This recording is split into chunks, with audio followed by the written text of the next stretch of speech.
Sir, जाति जनगणना के बारे में क्या कुछ बताएंगे? विपक्ष बार बार आरोप लगा रहा है। विपक्ष में माननीय प्रधानमंत्री में दोनों मंत्र है। विपक्ष हिंदू समाज को तोड़ने के लिए जाति जनगणना की बात करती थी, जबकि माननीय प्रधानमंत्री जी ने भारत के हर व्यक्ति को सरकार की सहायता मिले, इसलिए हमें जाति जाति की डेटा इकट्ठा करना है।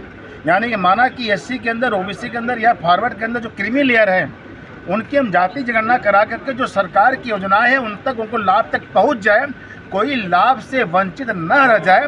माननीय प्रधानमंत्री जी जाति जनगणना के पीछे ये उद्देश्य है। जबकि विपक्ष वाले कह रहे थे कि 1871 में पहली बार गोरे अंग्रेजों ने भारत की ताकत को कमज़ोर करने के लिए पहली बार कराया था जाति जनगणना 1871 में, फिर कराया 1931 में। उस समय जो अंग्रेज कराए थे वो हिंदू समाज को तोड़ने के लिए कराए थे, और इसी को विपक्ष वाले कह रहे थे ताकि जो राष्ट्रभक्त है उनकी ताकत को बिखर जाए। लेकिन अब क्या किया माननीय प्रधानमंत्री जी, हर वर्ग का जो सरकार की सहायता है वह हर वर्ग तक पहुँचे, इसलिए डेटा इकट्ठा करना जरूरी है।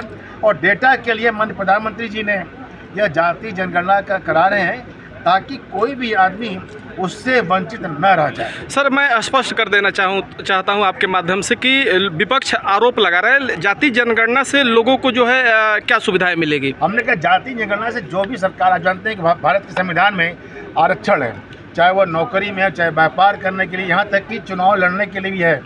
और इस कारण से हम हर क्षेत्र का, हर जिले में कौन से हमारे पास जाति जनगणना के माध्यम से वहाँ को डेटा को करेंगे अपडेट, और डेटा अपडेट करने के बाद सरकार अपनी आरक्षण नीति का अच्छा से पालन कराने में सामर्थ्य होगी। धन्यवाद। एक भारत है, एक राष्ट्र है, एक हमारा नेशन है, तो एक इलेक्शन होना चाहिए। 1951 से लेकर 67 तक लगातार 3 चुनाव में विधानसभा लोकसभा चुनाव होता था।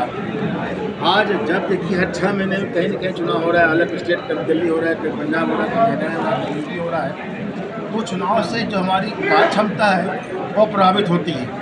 जो सरकार विकास काम करती है वो रुक जाते हैं। साथ ही साथ आर्थिक रूप से भी एक चुनाव में लगभग 50,000 करोड़ रुपए खर्च होते हैं। वो सारे पैसा विकास काम में लगेंगे। पूर्व के राष्ट्रपति माननीय कोविंद जी के नेतृत्व में जो कमेटी बनी थी, कई बार से सिफारिश किया गया कि एक राष्ट्र चुनाव करना चाहिए। उस सिफारिश के बाद से हम सब लोग ये विषय रख रहे हैं कि चुनाव के बारे में विपक्ष वाले गुमराह कर देते हैं कि यह नुकसानदायक है। तो जन जागरण के लिए वन नेशन वन इलेक्शन क्या चीज़ है, इसके नियम क्या है, इसकी जो सिफारिश क्या है, कब तक सिफारिश क्या है, इसको लेकर के आ रहे हैं। वन नेशन वन इलेक्शन आने के बाद से देश में हमारे पास 4.5 साल विकास के काम करने का अवसर मिलेगा।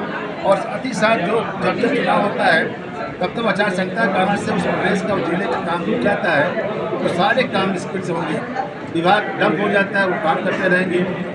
और साथ ही साथ हमारी आर्थिक व्यवस्था भी बचेगी। वह भी पैसा बचेगा तो विकास के काम है, चाहे वो यूपी हो, चाहे भारत हो, चाहे बिहार हो, हर स्टेट के पैसा बचती हैं तो विकास काम में आएंगे।